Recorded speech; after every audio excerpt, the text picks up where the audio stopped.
ভাইজান বহু দূরে মদিনা, কেমনে যাব জানি না। বহু দূরে মদিনা, কেমনে যাব জানি না। দয়াল আল্লাহ দয়া করো, দয়াল আল্লাহ দয়া করো, পুরাও মনের বাসনা। লা ইলাহা ইল্লাল্লাহ, লা ইলাহা ইল্লাল্লাহ, লা ইলাহা ইল্লাল্লাহ, লা ইলাহা ইল্লাল্লাহ, লা ইলাহা ইল্লাল্লাহ, লা ইলাহা, লা ইলাহা ইল্লাল্লাহ, লা ইলাহা ইল্লাল্লাহ, লা ইলাহা ইল্লাল্লাহ, লা ইলাহা ইল্লাল্লাহ, লা ইলাহা ইল্লাল্লাহ, মুহাম্মাদুর রাসূলুল্লাহ সাল্লাল্লাহু আলাইহি ওয়াসাল্লাম। শুকরিয়া আদায় করি সে মহান রবের দরবারে যে আল্লাহ পাক রব্বুল আলামিন আপনার আমার হায়াতের মধ্যে বরকত দান করেন। পবিত্র মাহে রমজানের প্রথম জুমার মধ্যে আল্লাহ তাআলা আসার বসার মতো সুযোগ করে দিয়েছেন। রহমতের দশকের দিনগুলো চলমান আছে, আল্লাহ তাআলা আপনাকে আমাকে তৌফিক এনায়েত করেছেন। রহমতের দিনগুলো পাওয়ার মতো সুযোগ করে দিয়েছেন। মহান রবের দরবারে সকলেই দিল থেকে কালিমাত শুকর আদায় করি, সকলেই বলি আলহামদুলিল্লাহ। রাসূল আরবি সাল্লাল্লাহু আলাইহি ওয়াসাল্লাম পবিত্র হাদিস শরীফের মধ্যে ইরশাদ ফরমান, আসিয়ামু জুন্নাতুন, হে আমার উম্মতেরা, রোজা হচ্ছে ঢাল স্বরূপ। কেমন ঢাল? পৃথিবীতে মানুষ একে অপরের আক্রমণ থেকে, একে অপরের মায়ের থেকে বাঁচার জন্য অনেক সময় ঢাল ব্যবহার করে থাকে।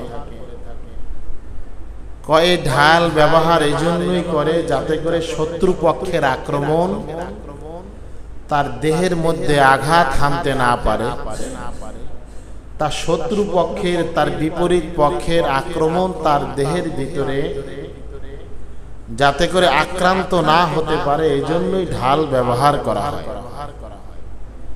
রাসূল আরবি সাল্লাল্লাহু আলাইহি ওয়াসাল্লাম ফরমান, এই সিয়াম সাধনা এটা হচ্ছে ঢাল স্বরূপ, এমন এক ঢাল যেই ঢাল তোমাদেরকে জাহান্নাম থেকে বাঁচাইবে, যেই ঢাল তোমাদেরকে গুনাহের কার্যক্রম থেকে বাঁচাইবে।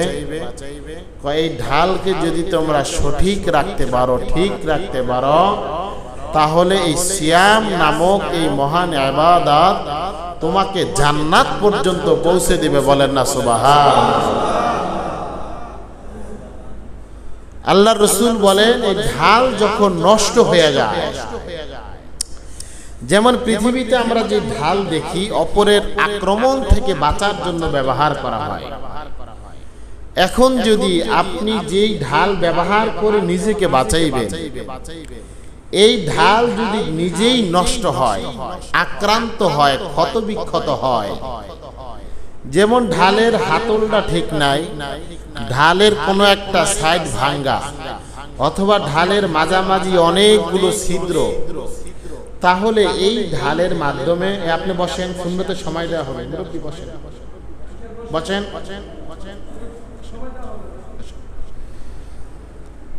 যেই ঢাল, এই ঢালের মাধ্যমে যদি আপনি নিজেকে বাঁচাইতে হয়, ঢালটা স্বচ্ছ হতে হবে, ভালো হতে হবে, এমন শক্ত হতে হবে, এমন ভালো হতে হবে, পিওর হতে হবে, যেই ঢালের প্রতি মানুষ আঘাত করবে অস্ত্রের মাধ্যমে, কিন্তু অস্ত্রটা ফিরত চলে যাবে, আপনার ঢালের কিছু হবে না।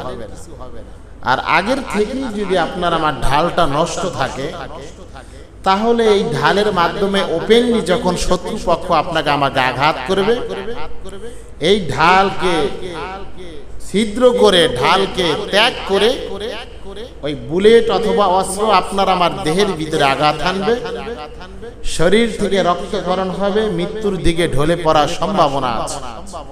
ঠিক তেমনি ভাবে আল্লাহ রাসূল বলেন, এই সিয়াম, এই রোজা, এই সাধনা পবিত্র মাহে রমজানের, এটা হচ্ছে ঢাল স্বরূপ। এটাকে তোমরা নষ্ট করে দিও না, ছিদ্র করে দিও না। দুনিয়ার ঢালকে ছিদ্র করার জন্য, নষ্ট করার জন্য দা, কুড়াল, খন্তা ব্যবহার করা হয়, কুপিয়ে নষ্ট করে দেওয়া হয়। আর সিয়াম নামক যে ঢাল, এটাকে নষ্ট করার জন্য হাতের গুনাহ যথেষ্ট, এটাকে নষ্ট করার জন্য চোখের গুনাহগুলোই যথেষ্ট, এটাকে নষ্ট করার জন্য পায়ের গুনাহই যথেষ্ট, এটাকে নষ্ট করার জন্য ওজনে কম দেওয়াই যথেষ্ট, এটাকে নষ্ট করে দেওয়ার জন্য গীবত নামক মহা পাপই যথেষ্ট, এটাকে নষ্ট করে দেওয়ার জন্য মিথ্যা নামক ভয়ঙ্কর গুনাহই যথেষ্ট।